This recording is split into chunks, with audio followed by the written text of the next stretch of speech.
Se va consolidando la institucionalidad de nuestra agrupación, que no es otra cosa sino institucionalizar, sino despersonalizar, y me da mucho gusto asistir, como cada año, en este caso al relevo en la presidencia de la agrupación de nuestro amigo Eradio González Ewan, a quien hago un reconocimiento por el trabajo realizado en el año que le ha tocado presidir los esfuerzos de los pinosuaristas, y saludar al maestro Óscar León Zapata, que se hace cargo a partir de esta fecha de encauzar estos esfuerzos en el 2010. Enhorabuena por ambos, por la labor realizada y por la labor por realizar.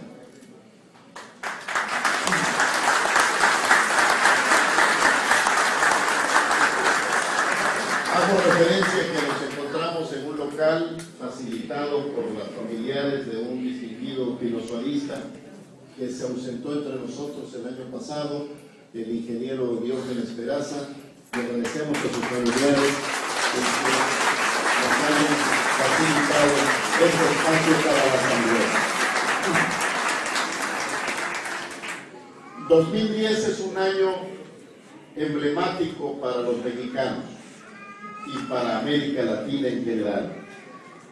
Celebramos 200 años del inicio de la lucha insurgente por la independencia nacional, y en el caso específico de México, además, el aniversario número 100 del inicio de la lucha por la justicia social a cargo de la Revolución Mexicana. Son, pues, dos efemérides muy importantes. En el primer caso, hubo que pasar varios años para que se evolucionara de la idea original de independizarse de la corona francesa que tenía invadido España, para guardarle la corona al monarca español cuando pudiera regresar Fernando VII, que fue el planteamiento inicial de Hidalgo, al planteamiento posterior de Morelos, de que no, de que se trataba de ser independientes y de que la soberanía residiera no en el monarca español, sino en el pueblo mexicano. Ese proceso ideológico fue bien importante porque fue el signo claro de la lucha insurgente por la independencia. No obstante ello, quienes seguían a Hidalgo eran fundamentalmente gentes que vivían en condiciones muy precarias en la época. Y pronto el primer acto del movimiento insurgente tuvo que ser el decreto de abolición de la esclavitud. Y por ello nuestra lucha fue desde el inicio una lucha en dos frentes: la lucha por la independencia nacional en el frente externo y la lucha por la justicia social en el frente interno. Esto lo retoma en su tiempo la Revolución Mexicana, y también encausa los afanes de los mexicanos en la lucha por la soberanía, por los recursos naturales, particularmente nacionalizados con el artículo 27 constitucional, expropiados en el emblema de la industria petrolera por Lázaro Cárdenas, y la lucha por la justicia social, que en el primer momento se concretó en el reparto de la riqueza entonces existente en la forma de la propiedad de la tierra rural con la reforma agraria. En esas jornadas de la Revolución Mexicana rememoraremos al insigne tabasqueño que da nombre a nuestra agrupación, a don José María Pino Suárez, que supo estar presente, activo en la causa contra la reelección de Porfirio Díaz, y que se mantuvo leal hasta la muerte, literalmente, junto al presidente demócrata Francisco I. Madero. Un revolucionario único y ejemplar. No hay en la historia revolucionaria del mundo un revolucionario que hubiera escrito un plan diciéndole al dictador qué día y a qué horas iba a iniciar la lucha armada contra él. Pero no solo eso, no solo decía el plan de San Luis Potosí el día 20 de noviembre a las 6 de la tarde en todo el país nos levantaremos en armas, sino que ahí donde haya sido necesario, desde 2 días antes. No hay otro revolucionario en el mundo tan fino, tan urbano como Francisco I. Madero. Avisarle al adversario qué día y a qué horas empezaba la lucha armada. Lo cierto es que vamos a celebrar estas efemérides en condiciones de las más difíciles para México.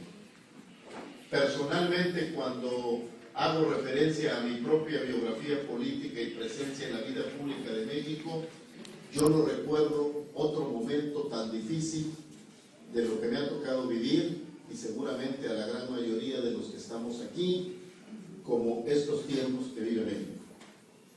La lucha terrible contra el narcotráfico, los problemas de la economía que ya existían antes de la recesión económica mundial. Se nos quiere vender como diagnóstico que aquí estábamos muy bien y nos vino el problema de fuera. No es así. Nos consta que la economía mexicana no crece como debería crecer hace más de 20 años y que sobre esa problemática se vino a montar la crisis económica y financiera mundial. No es cierto que todo tenga su explicación en lo que ha ocurrido afuera de nuestras fronteras.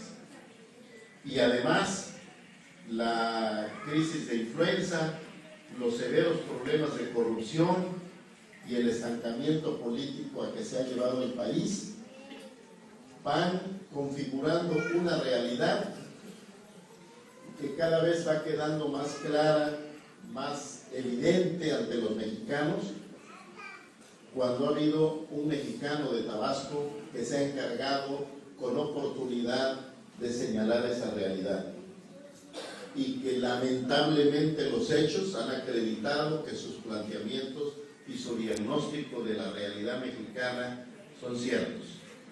Sin lugar a dudas, buena parte de lo que explica el extraordinario liderazgo social y político que ha construido ese mexicano de Tabasco, que se llama Andrés Manuel López Obrador, tiene que ver